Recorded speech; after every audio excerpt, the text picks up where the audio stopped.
The dining room was too bright. Crystal glasses reflected the chandelier light in sharp fragments across the table. The smell of roasted herbs and expensive cologne hung heavy in the air. My daughter laughed at something the host said, and he stopped mid-sentence, his fore covered in the air. His eyes didn't leave her face. Every time she smiled, his expression shifted. Confusion first, then calculation, then something else I hadn't seen in years. Recognition. Halfway through dessert, he leaned slightly toward me. Why does she look like me? The entire table went silent. I felt every gaze move between us. My hands started trembling under the tablecloth. I took one slow breath, looked him in the eyes, and realized the truth had finally caught up to him. He asked it quietly, not loud enough for the whole table to hear, but loud enough that the woman seated beside him paused mid-bite. Why does she look like me? His tone wasn't accusing. It was unsettled. I kept my expression neutral. Years of practice had taught me how to do that. Across from us, my daughter, Emma, was explaining her school project. Her hands moved when she spoke, just like his used to, just like mine never did. He hadn't noticed her at first when we arrived. Why would he? The invitation had been through mutual business contacts. It had been almost 10 years since I'd last seen him. 10 years since he told me he wasn't ready to be a father. 10 years since he suggested, gently but firmly, that it would be easier for everyone if I handled things quietly. I did handle things quietly, just not the way he expected. Emma leaned back in her chair, brushing her hair behind her ear.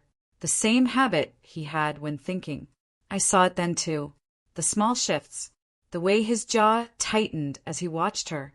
"She's my daughter," I replied evenly. He didn't blink. "I know that," he said. "I meant she has my eyes." The woman beside him, his fiancée from what I'd gathered earlier, gave a small polite smile. She didn't understand the undercurrent yet. Most people didn't.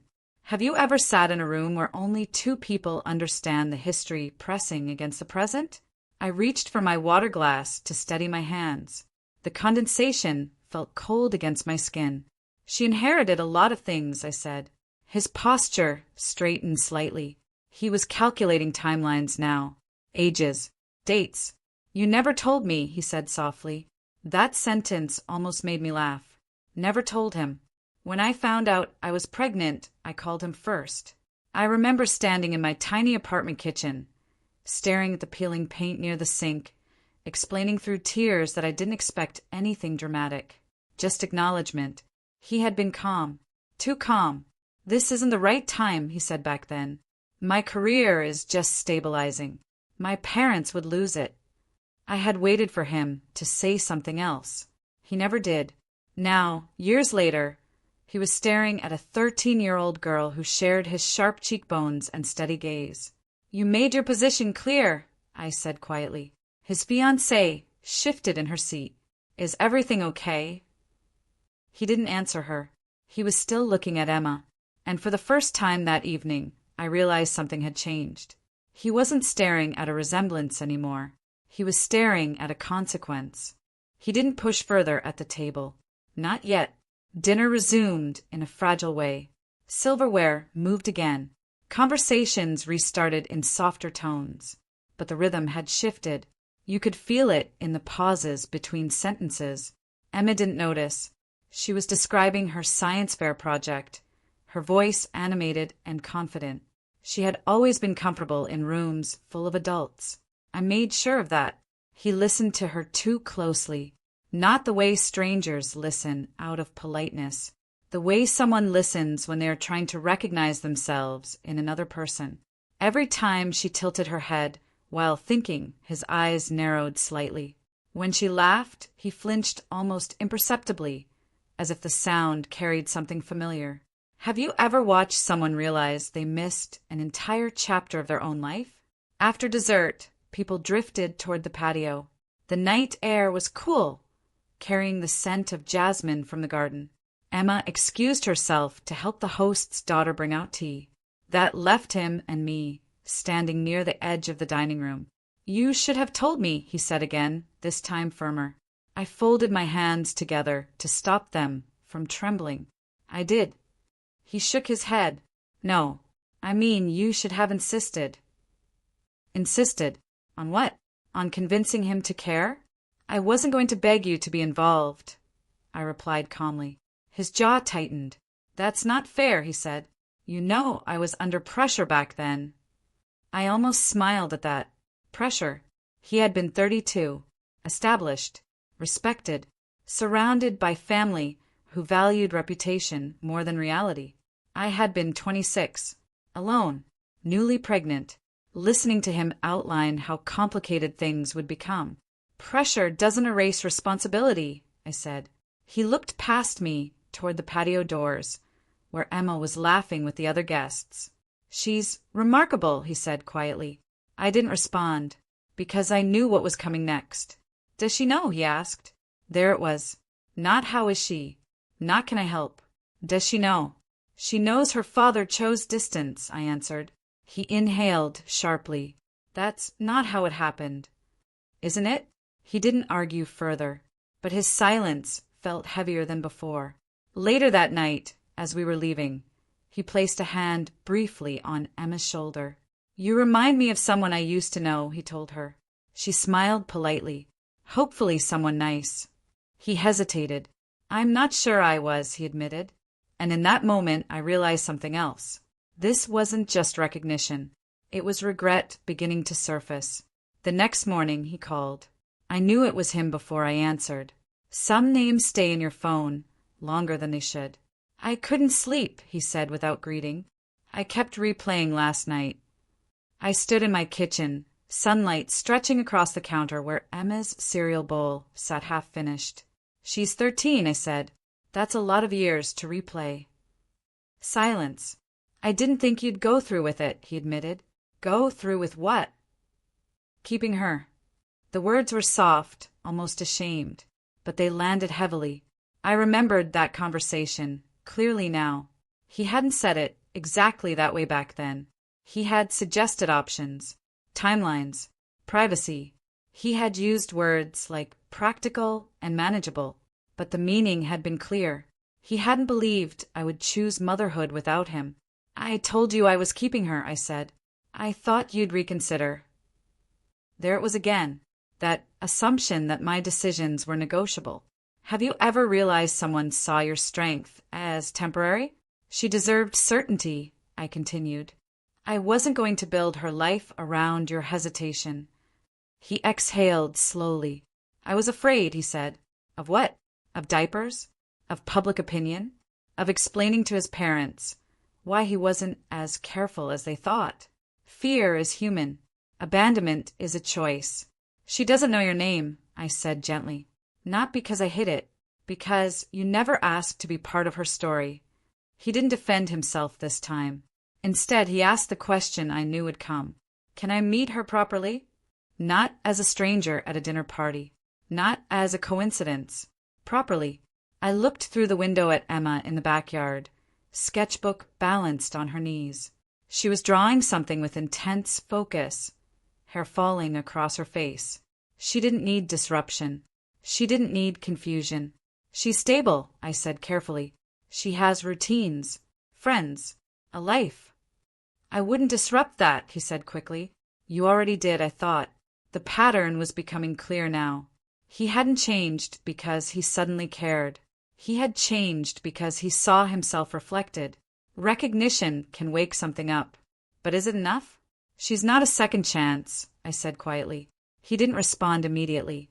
And for the first time since that dinner, I felt the balance shift slightly. Because now, the question wasn't whether he deserved access. It was whether she needed it. I didn't tell Emma about the phone call. Not that day. Instead, I made her favorite pasta for dinner. The kitchen filled with the smell of garlic and tomatoes. Something warm and grounding. Ordinary life. The kind I had built carefully. She talked about school. About a friend who liked the same band. About an upcoming debate competition. I watched her closely. Confident. Thoughtful. Balanced. There was no missing piece in her. Later that week, he called again. I've been thinking, he said. I want to be involved.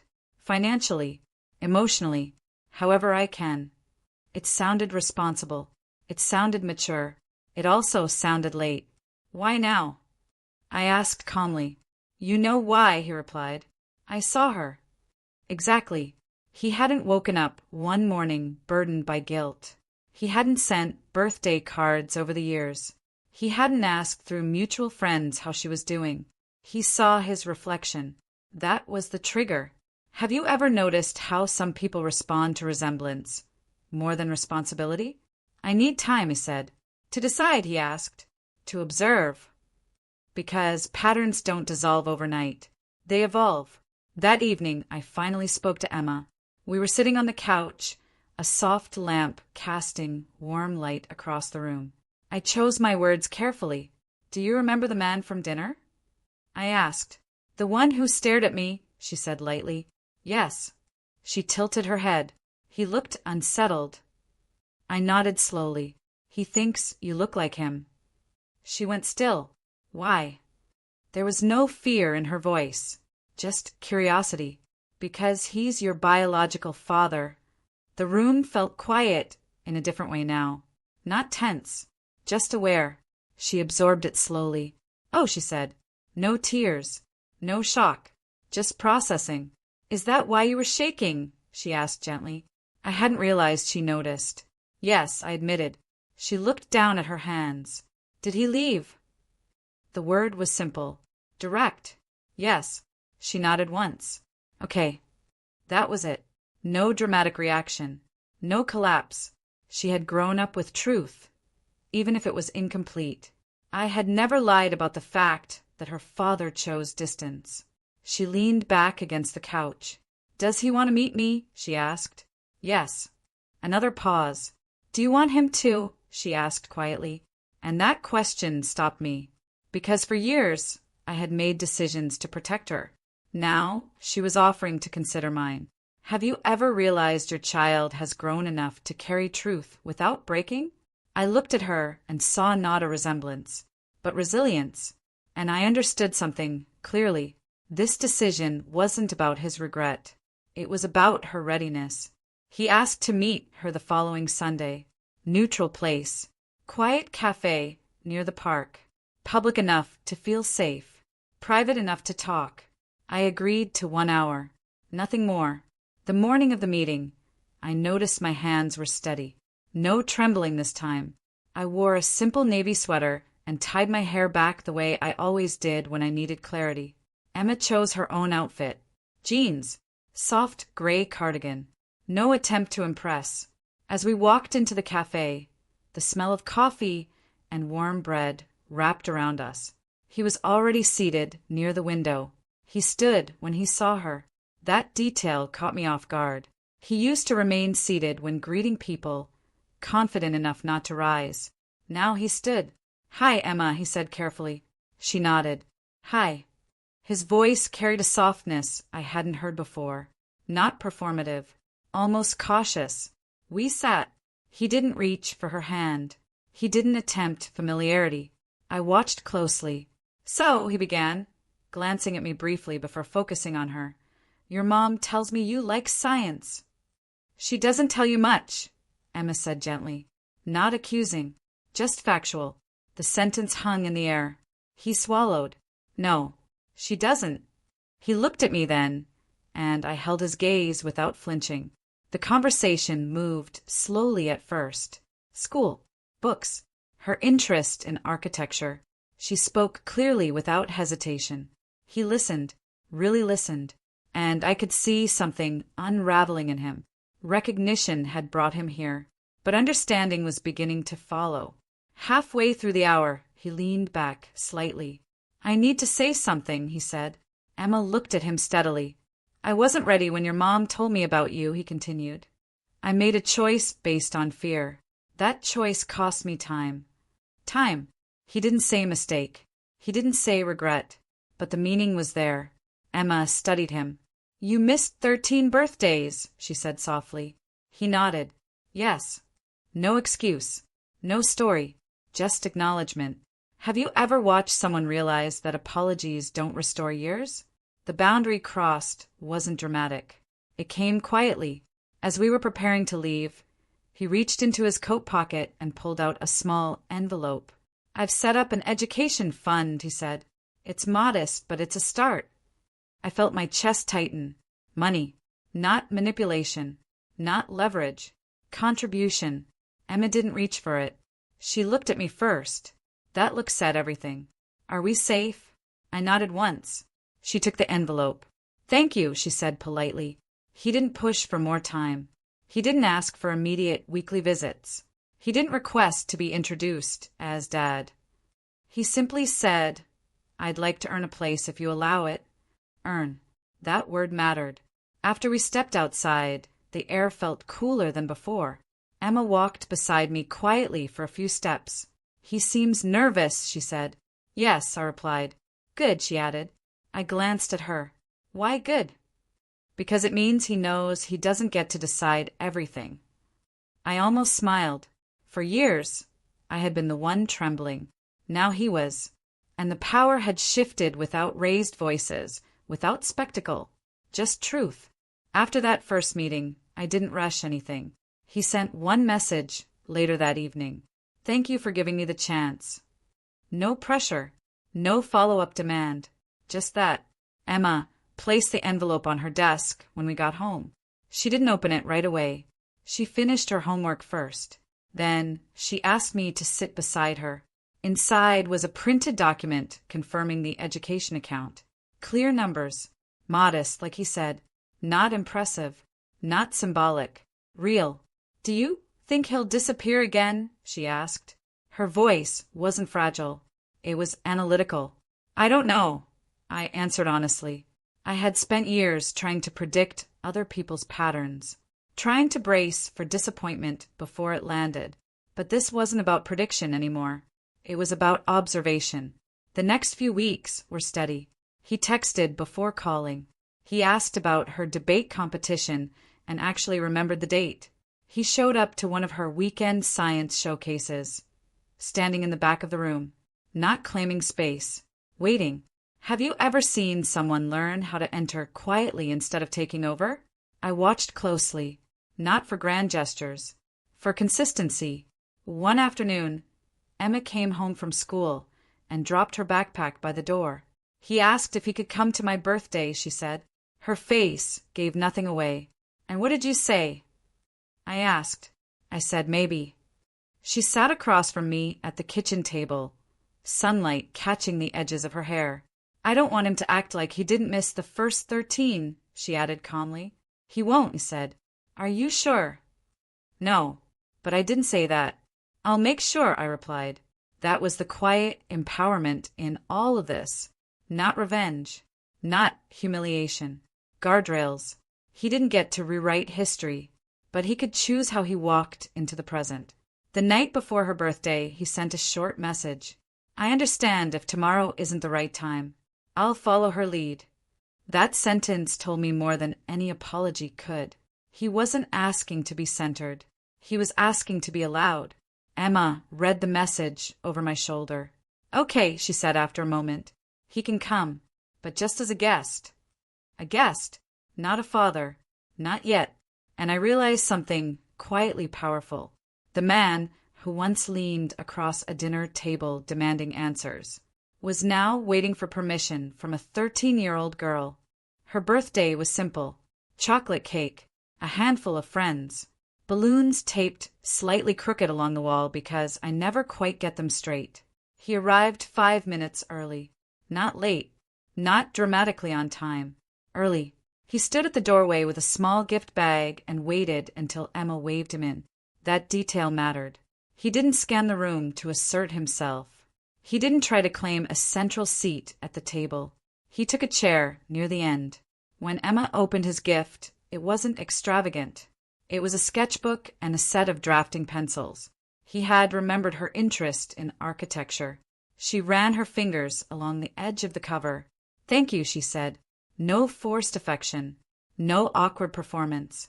Just acknowledgement. I watched him the entire evening. He laughed when appropriate. Listen more than he spoke. Ask permission before taking a photo. Have you ever noticed how real change is quieter than regret? At one point, he stepped outside onto the balcony. I followed a few minutes later. "You've done an incredible job," he said, looking through the glass at Emma laughing with her friends. "I had to," I replied. He nodded slowly. "I don't expect forgiveness," he added. "I just want to show up properly now." Properly. That word again. But this time it didn't feel hollow. It felt earned. Inside, Emma was teaching her friends a card game. Confident, centered, unshaken.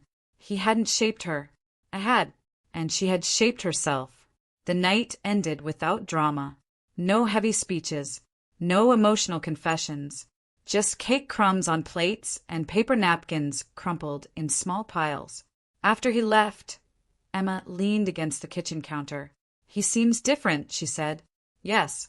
Do you think people really change?" I considered that. "I think people face themselves," I said, "and sometimes that changes them." She nodded thoughtfully. That dinner party months ago had felt like humiliation. But it wasn't. It was revelation. He leaned closer and asked why she looked like him. The room went silent. My hands trembled. And I finally told the truth. Not to punish him, not to expose him, but to free myself from carrying it alone. If this story resonates with you, share your thoughts below.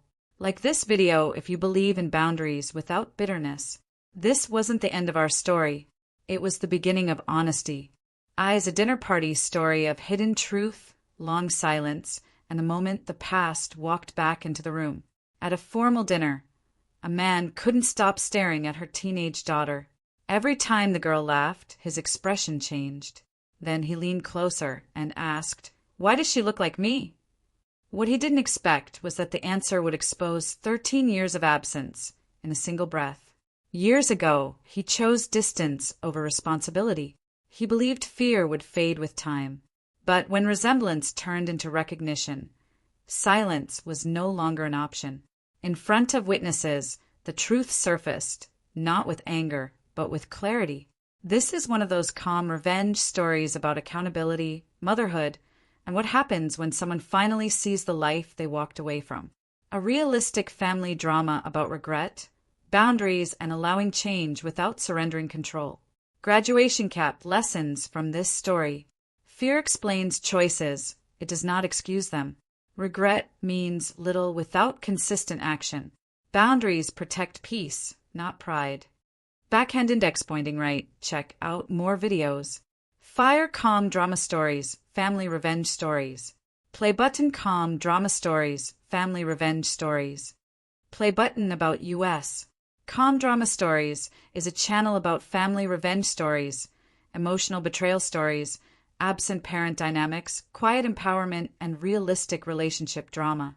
Hashtag revenge, hashtag family drama, hashtag absent father, hashtag calm masteries, hashtag emotional story. Warning content disclaimer. The stories presented on this channel are inspired by real-life experiences shared on public platforms and are thoughtfully adapted and reimagined for storytelling purposes. Characters, situations, and settings may be fictionalized, altered, or generated. This content is created to deliver emotional insight, meaningful reflection, and positive growth while making complex family dynamics accessible and engaging. Any resemblance to real persons living or deceased, names, or organizations is purely coincidental. We do not claim to represent real individuals or specific families. Viewer discretion is advised. We encourage respectful discussion and thank you for supporting our creative work.